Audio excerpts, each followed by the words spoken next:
रेलगाड़ी यानी कि ट्रेन हमारे देश की लाइफलाइन है। लेकिन क्या आप लोगों को पता है कि हमारे देश में सबसे लंबे रूट की ट्रेन कहां से कहां चलती है और उसका नाम क्या है? चिंता मत करिए, मैं आपको बताता हूं। उसका नाम है विवेक एक्सप्रेस, जो कि असम के डिब्रूगढ़ से कन्याकुमारी तक का सफर, जो कि 4286 किलोमीटर का है, उसे लगभग 82.5 घंटों में तय करती है। और यह हमारे देश की ही नहीं, इस सब कॉन्टिनेंट की सबसे लंबे रूट की ट्रेन भी है। क्या आपको इसके पहले तक इफेक्ट पता था? और अगर नहीं पता था तो चैट सेक्शन में लिखना मत भूलिएगा। हमारे मोबाइल के लिए मोबाइल की बैटरी बहुत ज्यादा जरूरी है, लेकिन उससे जुड़ी कुछ अफवाहें भी हैं जो हमें डेली सुनने को मिलती हैं। जैसे कि अगर आपने पूरी रात अपने मोबाइल को चार्ज पे लगा के रखा तो आपके मोबाइल की बैटरी खराब हो सकती है, लेकिन यह गलत है। एक्चुअली पुराने मोबाइल तक तो ठीक था, लेकिन आजकल के स्मार्टफोन की बैटरी भी स्मार्ट हो चुकी है। एक्चुअली यहां पर जो आपका चार्जिंग मैकेनिज्म है वो कुछ इस तरह से काम करता है कि पूरा चार्ज होने के बाद बैटरी अपने आप ही इलेक्ट्रिकल सप्लाई को बंद कर देती है। मसलन आपके मोबाइल की बैटरी खराब नहीं होती है, तो निश्चिंत रहिए, पूरी रात चार्ज लगाने पर आपकी मोबाइल की बैटरी खराब नहीं होगी। क्या इसके पहले तक आप ये फैक्ट जानते थे? और अगर नहीं जानते थे तो चैट सेक्शन में लिखना मत भूलिएगा। अक्सर आप लोगों ने बहुत सारे क्रिकेट मैच में बहुत सारे खिलाड़ियों को एक सफेद रंग की क्रीम चेहरे पर लगा के खेलते हुए देखा होगा, पर सवाल यह है कि वो सफेद रंग की क्रीम होती क्या है और उसे चेहरे पर लगाया क्यों जाता है?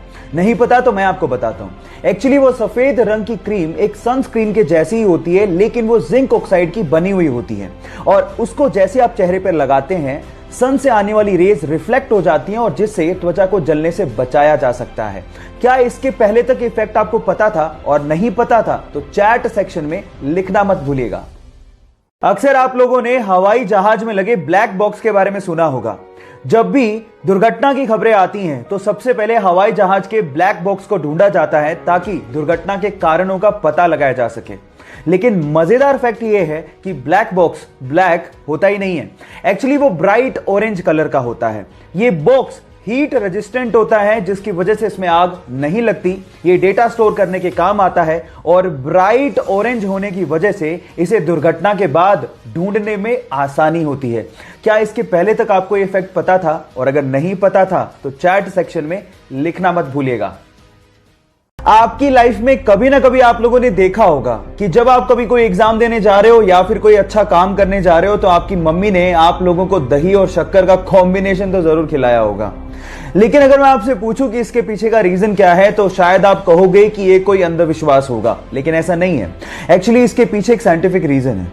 एक्चुअली दही एक कूलिंग फूड होता है और शक्कर के अंदर ग्लूकोज होता है, और इन दोनों का कॉम्बिनेशन आप लोगों को एक इंस्टेंट एनर्जी देता है और आपके ब्रेन की कंसंट्रेशन लेवल को बढ़ाता भी है। तो अगली बार जब आपकी मम्मी आप लोगों को दही और शक्कर खिलाए तो इसे अंधविश्वास मत समझिएगा। इसके पीछे साइंटिफिक रीजन को समझ के प्यार से खाइएगा और अपने अच्छे काम के लिए जाइएगा, सक्सेस जरूर मिलेगी। दूध पीना हमारी सेहत के लिए बहुत ज्यादा जरूरी है, लेकिन अगर दूध ही नकली है तो वो हमारी सेहत के लिए और ज्यादा नुकसानदायक हो सकता है। पर सवाल यह है कि पता कैसे करें कि दूध असली है या नकली? मैं आपको बताता हूं। नंबर 1, आप दूध को सूंघिए। अगर उसमें डिटर्जेंट की गंध आ रही है, इसका मतलब आपका दूध सिंथेटिक है। नंबर 2, जो असली दूध होता है उसे स्टोर करने पर वो रंग नहीं बदलता, जबकि नकली दूध स्टोर करने पर कुछ ही समय में पीला पड़ जाता है। और तीसरा सबसे अच्छा तरीका है कि आप दूध की कुछ बूंदें लें और उसे चिकनी लकड़ी या फिर चिकने पत्थर पर टपकाएं, और अगर वो बहते हुए सफेद धार बनाए तो इसका मतलब यह है कि आपका दूध असली है। अब आपको पता लग गया होगा कि दूध की जांच कैसे करनी है। सो ये नॉलेज दूसरों के साथ शेयर करना मत भूलिएगा। बेल्जियम की एक 90 साल की वृद्ध महिला को कोरोना की वजह से हॉस्पिटलाइज करना पड़ा। अब हमें यह पता है कि कोरोना एक सांस संबंधी बीमारी है, तो उस महिला को एक्चुअली सांस लेने में बहुत ज्यादा प्रॉब्लम हो रही थी, और उन्हें प्रायोरिटी देते हुए डॉक्टर्स ने कहा कि इन्हें वेंटिलेटर पर ले जाया जाए। लेकिन उस वृद्ध महिला ने यह कहते हुए मना कर दिया कि मैंने तो अपनी जिंदगी जी ली है, और इस वेंटिलेटर को किसी नौजवान के लिए इस्तेमाल करिए जिसे कोरोना हुआ है। शायद उसे मुझसे भी ज्यादा जरूरत है और इस देश को नौजवान की ज्यादा जरूरत है। थोड़े ही दिनों बाद उनकी मृत्यु हो गई। गाइस, उनकी देश हित की सोच के लिए और उनके त्याग के लिए मैं उन्हें सलाम करता हूं।